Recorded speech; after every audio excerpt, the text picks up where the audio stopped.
Howdy y'all, welcome back to the channel. My name is Andrew. Please like and subscribe if you like the video. It really helps the channel out. Today we're going to be looking at the RTX 4060 Ti 16GB.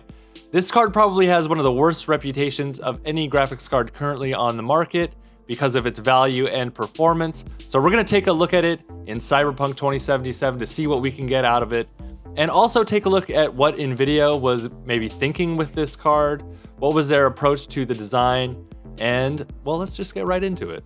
Before we get going here, let's just take a look at our system specs. We've, of course, got the RTX 4060 Ti. It is the 16GB version of the card on a 128-bit bus. It is a very basic 2-fan Paris, New York model, which should be fine. I expect it to perform well. It's all at stock clocks, and resizable bar is enabled.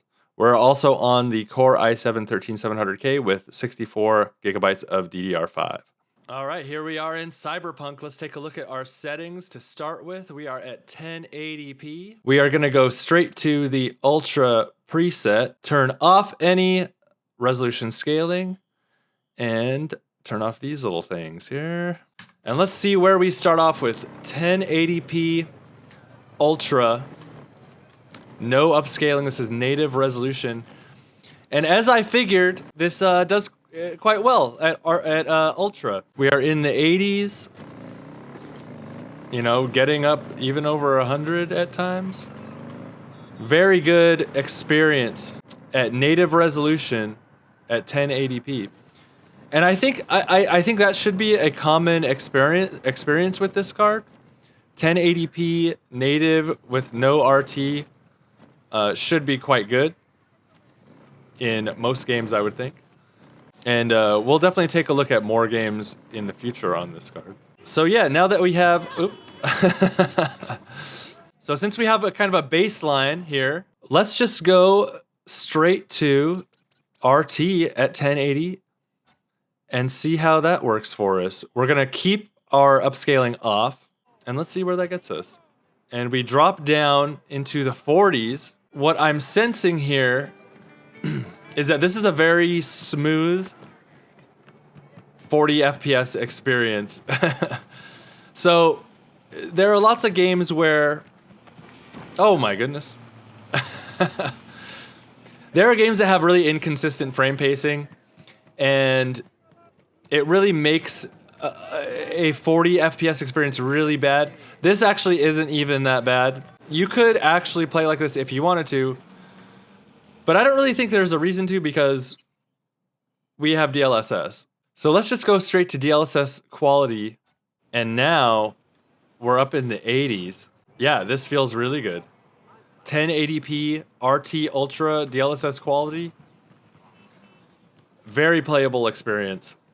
So I think what's going to happen here is we're going to step up.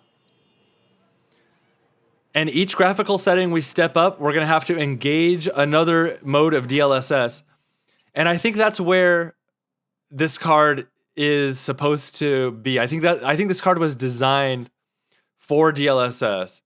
So now that we are going to step up to RT Overdrive, let's keep our quality DLSS. And I think we're going to drop back into the 40s again. Yeah, so we started off at native, Ultra with no RT, and we were good. We were perfectly fine there. We go to RT Ultra, and we have to engage DLSS quality to get back up to that baseline in the 70s and 80s. And now we're at RT Overdrive with DLSS quality, and honestly, this isn't even that bad of an experience. And we're over 10.5 gigabytes of VRAM. So we can see the 16 gigabytes is coming in handy here. So let's turn on, oh man, these settings that just like switch. Let's turn on frame generation, DLSS quality at RT Overdrive. And now we really have a pretty good experience here.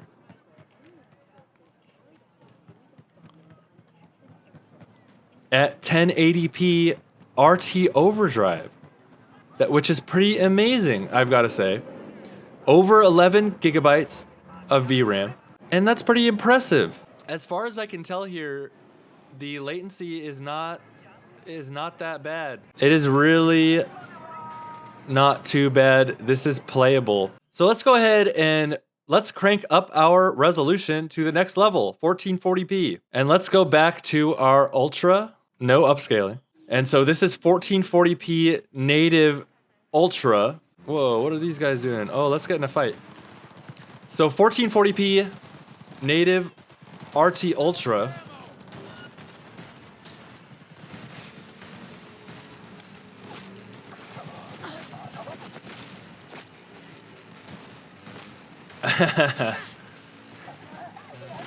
Wait, who's... Oh, wait, the cops are fighting? Oh my god, stop. Why are the cops upset with me? So this is honestly pretty good, but let's turn on some DLSS quality here, and I think we'll be looking really good.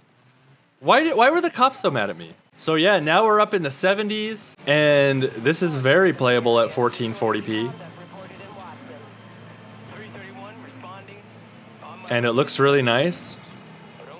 Looks very good. Let's turn on some ray tracing then. Let's go straight up to the RT Ultra setting. Let's turn on ray reconstruction. Let's go to quality, as these settings like to flip themselves. So this is RT Ultra with DLSS quality. And yeah, it really seems like every time you step up, you just get knocked back down into the 40s and have to engage the next level up of DLSS. And it like I was saying, it really seems like this card was engineered to just use DLSS. It makes me a little bit confused about what the purpose of the 8GB 4060 Ti is, because here we are at 1440p RT, which this card is capable of doing, and you know, here we are in the 50s now. But this card is capable of 1440p RT to some degree, but we're up around 11 gigabytes. I don't think that the 8GB card would survive this. So you're really hampered, in my opinion, with the 8GB model. At the same time, both cards are overpriced. Both cards are just an awful value proposition. So let's do some frame generation now. Let's go back to quality. Man, these settings that just flip-flop. And yeah, now that we engage frame generation, we're up in the 70s, but the, whoa, whoops.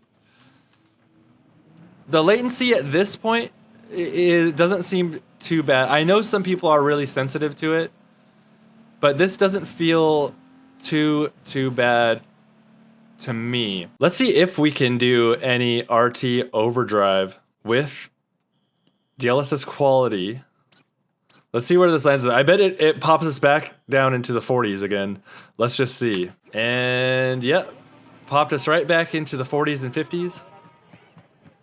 So it's kind of amazing with this card, and we're over 12.5 gigabytes of VRAM. And you know, this is starting to feel a lot more floaty. Maybe not the best experience. Let me grab my controller here. I got my little controller, because a lot of times the latency, if you're playing like on a TV with a controller, this FPS and latency doesn't even feel that bad. And yeah, this feels like pretty decent with a controller. Not perfect, not amazing, but it feels pretty good. And this is RT Overdrive at 1440p. DLSS quality with frame generation. So we've got, you know, the whole 40 series shebang here. So with that, let's go up to 4K. And let's go to Ultra 4K native. And yeah, it's rough. It is rough. 20. So yeah, in the 20s, clearly not, well, and it up around 30 maybe.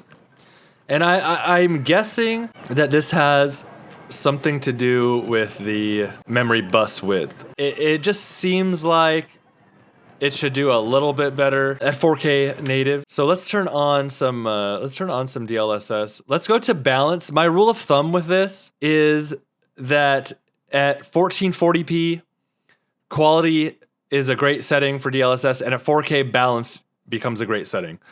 So let's just go straight there and see where that gets us. And a little bit surprisingly, it only pops us up into the 30s, mid 30s, high 30s. So I am a little bit surprised by that. So let's see how rough it's gonna be to enable frame generation on top of this. And that is real floaty now. And we're in the 40s still, so yeah, it seems like we're hitting a wall at 4K. But yeah, it looks like we're hitting a wall at 4K that is just a little bit impassable here in the 30s and low 40s, really mid 30s. Let's just see if we can do any kind of RT at 4K. RT Ultra, balanced DLSS, ray reconstruction, frame generation. And weirdly enough, it seems like we got better frame rates here. Why would that be the case?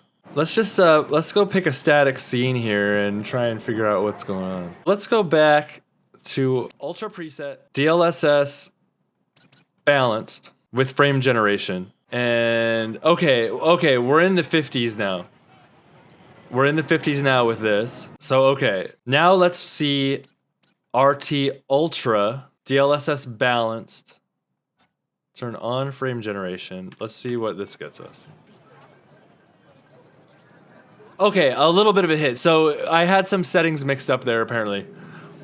So let's just see how this feels. So it's a bit floaty. It is a bit floaty. Let's grab the controller and see what that feels like. You know what?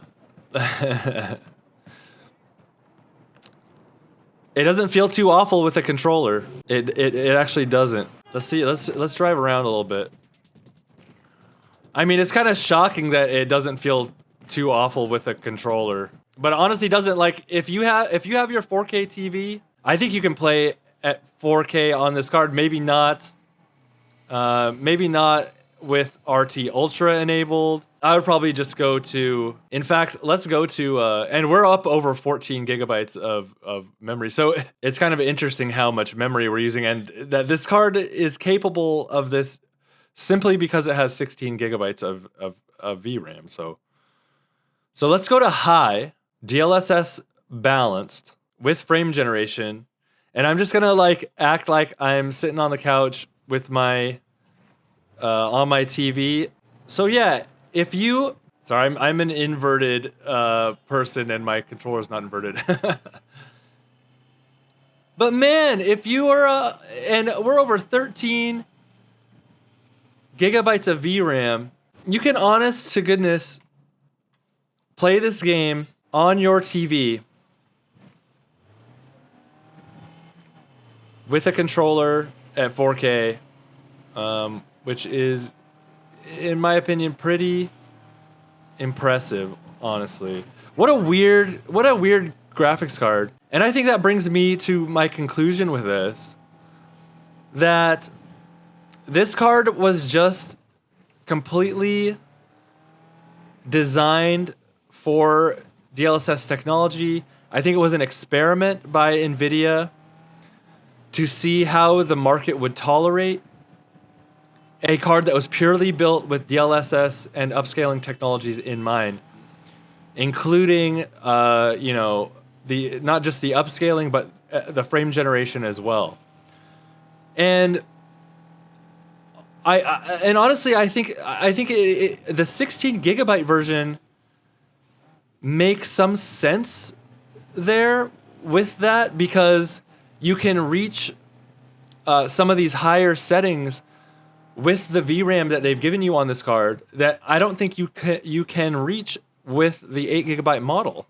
Like, there's no way that even with all the upscaling and all that, there's no way that you could get, I think it would be broken on the 8 gigabyte model. So that card simply doesn't make sense.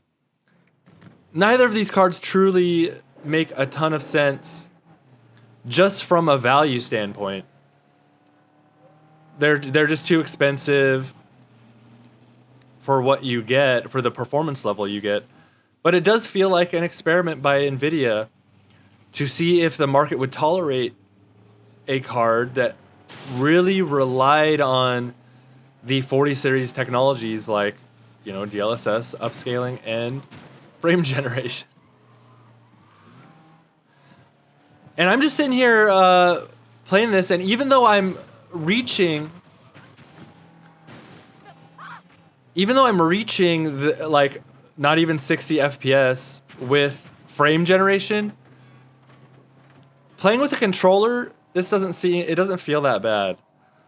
Now, as I switch to keyboard and mouse, it doesn't feel great. But with a controller, I think you could play on a TV like this. This is, once again, 4K, high preset, DLSS balanced, with frame generation. That seems kind of crazy, but you can do it. You can certainly do it. And I think with that, that's going to end this video. Thanks once again for watching. Please like and subscribe if you want to see more content. If you want to see more 4060 Ti 16 gigabyte videos, let me know in the comments. I'd like to do a few more games. I had some requests for some competitive games in the comments, like the finals. So that's something I'd like to do in the future. I've also got more graphics cards to test. I've actually got too many, and I need to start pumping out some more videos. So please like and subscribe if you want to see some more videos from me. And yeah, I will see you all next time.